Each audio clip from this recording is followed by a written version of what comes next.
As a part of the zero investment innovative idea of concept explanation, we made our students represent the various angles using their hands in the previous session.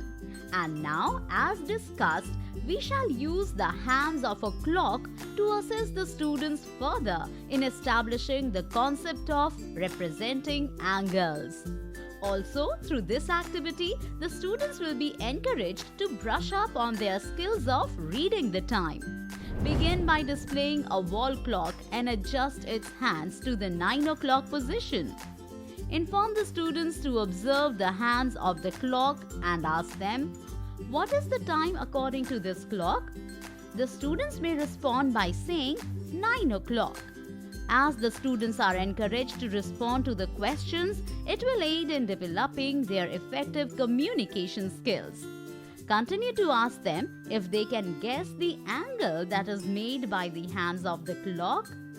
The students might reply by saying L shape or right angle. Now, divide the class into 3 groups and distribute one wall clock to each group.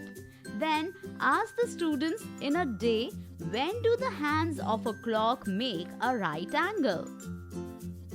Ask the students to represent it by showing those particular timings on their clocks.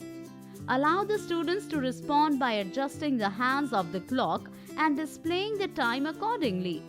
Guide them whenever required. Now, to lead the students further in representing the other angles on the clock, ask them to display the hands of their clock in such a way that it makes an acute angle. Also, ask them to display the hands of their clock in such a way that it makes an obtuse angle.